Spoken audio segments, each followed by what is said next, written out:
आता आपल्या आवडत्या मालिकेचे संपूर्ण भाग मालिका प्रसारित झाल्यानंतर लगेचच पाहू शकता फक्त सन नेक्स्ट वर. भारतातील प्रेक्षकांसाठी मोफत सेवा.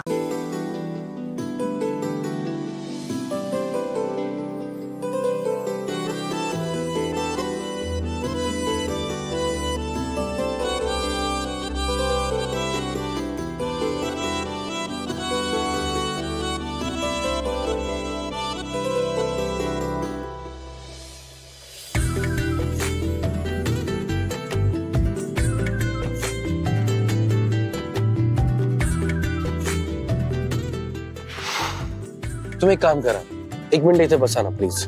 1 मिनिट प्लीज.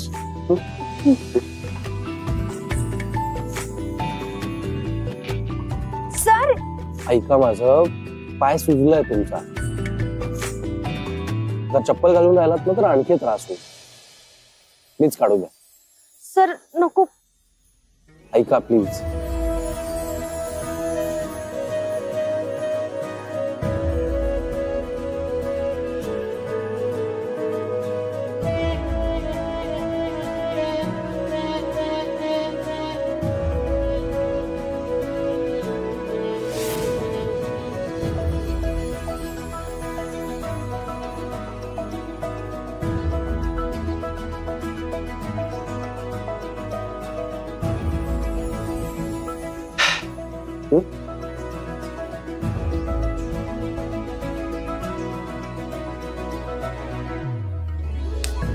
चलायचं?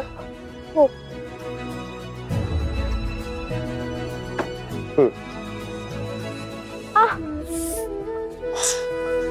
तुम्ही काम करा, 1 साइड बसा म्हणजे त्रास होणार नाही. कम.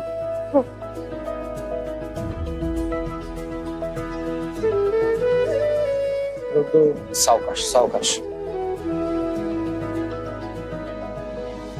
ओके. अँड डोंट वरी, आता आपण डॉक्टरांकडे जाऊ, मग सगळं नीट होईल. ओके.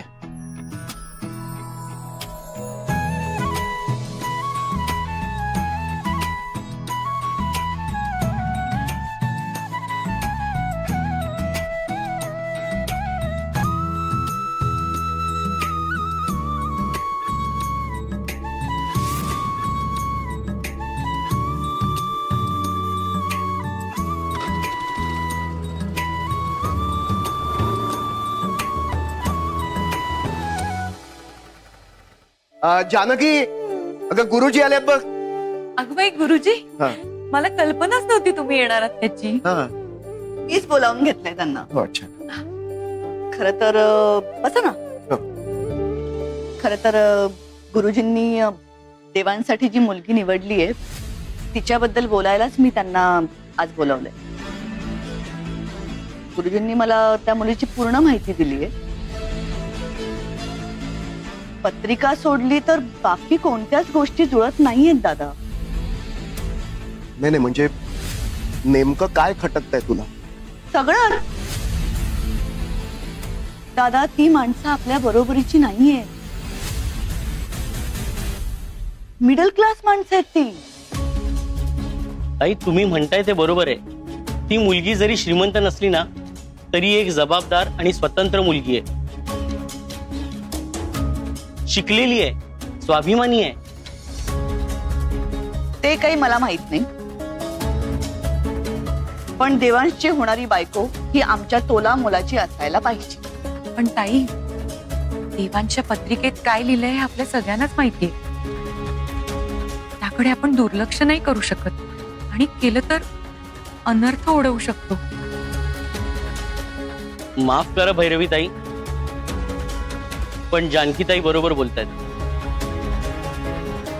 रवी, तर देवांच्या बाबतीत गुरुजींनी आजपर्यंत जी काही भाकितं केलेत ना ती सगळी खरी ठरलेली आहे. तर आता ह्या इतक्या महत्वाच्या बाबतीत त्यांचा सल्ला न मानणं म्हणजे मोठी रिस्क नाही का होणार? आणि म्हणूनच हिला टेन्शन आलंय. दादा, मी पण देवांची आईच आहे ना. मला त्याची काळजी नाही असं वाटतंय का तुला? नाही नाही ताई, अहो त्यांना असं अजिबातच म्हणायचं नव्हतं. आपल्या सगळ्यांनाच देवांशी खूप काळजी. आणि तुम्ही तर नेहमीच त्याच्या भल्याचा विचार करत आला.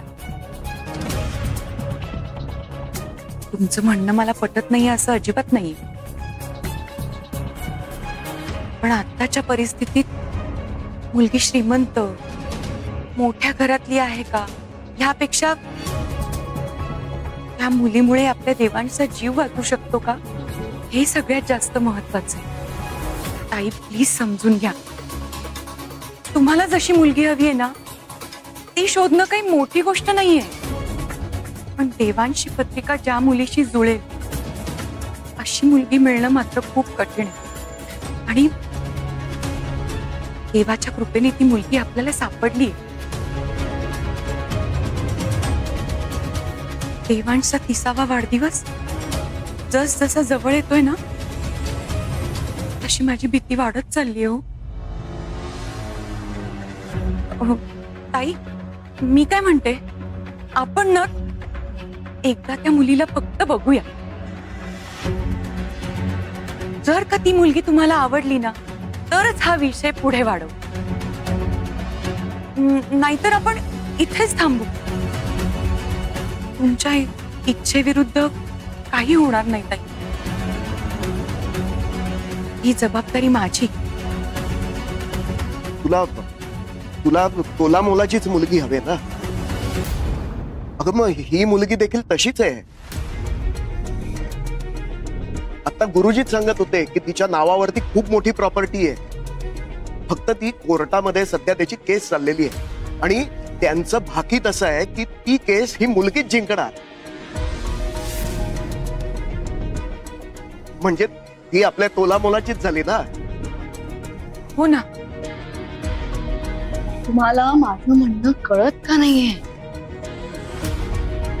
जर का कधी बिझनेस मध्ये देवांशला लॉस झाला तर ती मुलगी ही देवांशचा बिझनेस सावरणारी हवी. जर त्या मुलीचीच परिस्थिती नसेल तर ती कशी सावरेल देवांशला? ताई,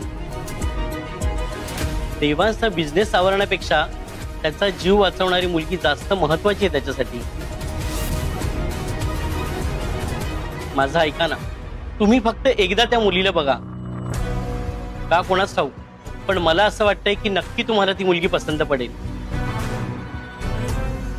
हो ना ताई, मला सुद्धा तसंच वाटतंय. म्हणजे आपण एकदा फक्त तिला बघूया. जर का तुम्हाला आवडली तरच पुढे बोलणी करू, नाहीतर थांबू. ठीक आहे,